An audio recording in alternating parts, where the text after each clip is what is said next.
In 1560 BC, Egypt was in crisis. For the first time, the kingdom of the ancient pyramid builders was occupied and divided. Egypt was on the verge of extinction.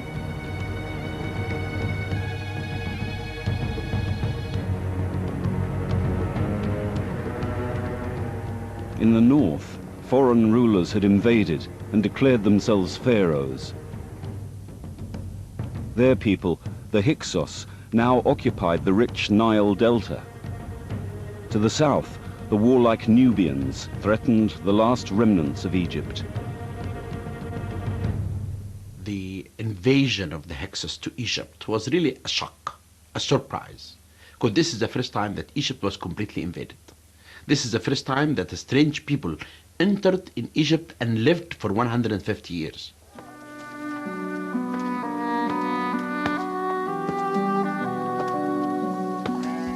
The Egyptian royal line and its city, Thebes, had fallen on hard times.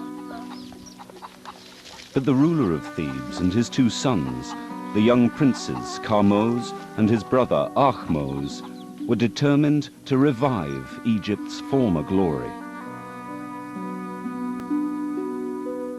But their hatred of the Hyksos was also personal. Their father tried to rebel against the invaders in the north. He paid a terrible price.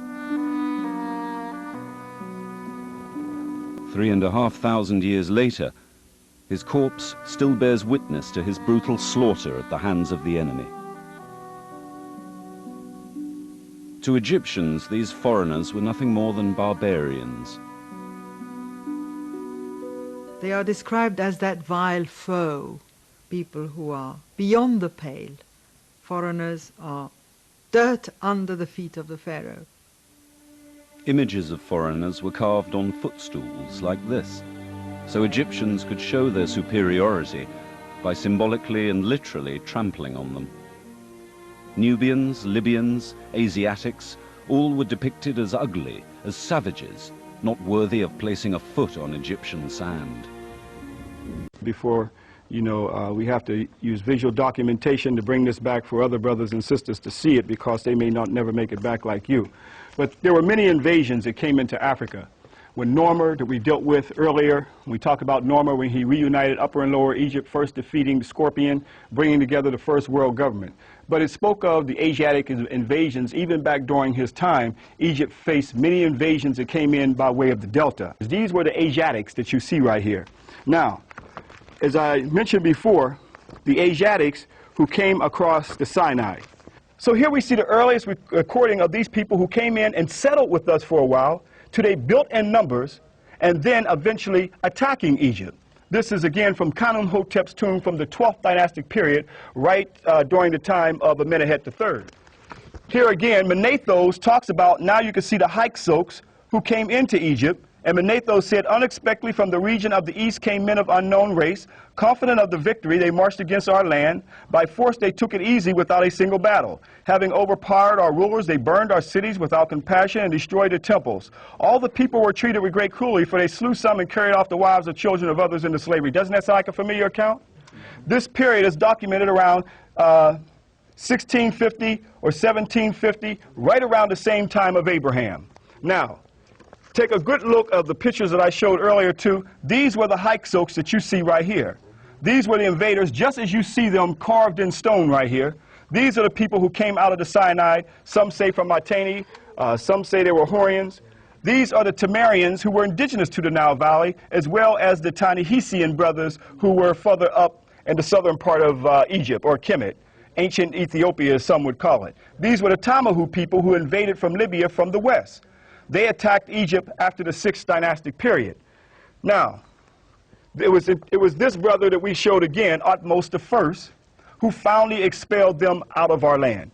Now, I'm showing this in reference with the temple, how our ancestors, you're witnessing, recording these people who came into our land, who invaded, and Thutmose I finally expelled them. We want to give you documented evidence to show you that we were at war with these people who invaded our land. We did not have anyone enslaved, but in fact the Hyksos enslaved us for 200 years. If we deal with the 21st dynasty, 22nd dynasty, 23rd dynasty, these were all Asiatic, Shishak. that Badawi will show us in a little while, he was also of Asiatic origin. So again, indigenous African Kemetic people were not even on the throne then. This is why this is so important to understand this in the Bible, because by looking at the Bible in America and the Western world, they look at this as all being part of Egypt. Not saying that we were enslaved ourselves by these Asiatic people. And the same people who are ruling us today, who are exploiting us out of our minds, are the same people who invaded our land long ago, who came in even during the time of the 12th dynastic period, right after Amenemhet. And we called them the troglodytes who came out of the desert. How can we dispute this documented evidence, documented information? But the only way we're going to get this story right, we're going to have to start writing our own holy text, because if everybody else have had their story and revised the Bible, then why can't we, the original writers of the book, bring it back to its African origin? Now right here on these temples here, now you can see documented where we tied them up, roped them, and forced them out of our land. These are the people that we've always had problems with. The problem is we don't understand a historical war. It's a historical war with these people. And European Ashkenazi European Jews know this. We're the people who don't know it. It's an ancient historical war from the time we've had contact with them. So we're coming back here and hearing the words of our ancestors and those who knew what happened in that day, and that's why they had to turn the story against African people. So you're coming back for an eyewitness account, not for spiritual enslavement, but for spiritual freedom, for the emancipation of our souls, for the resurrection of African people. Yes, sir. Okay. Thank you, sir. Yes, sir.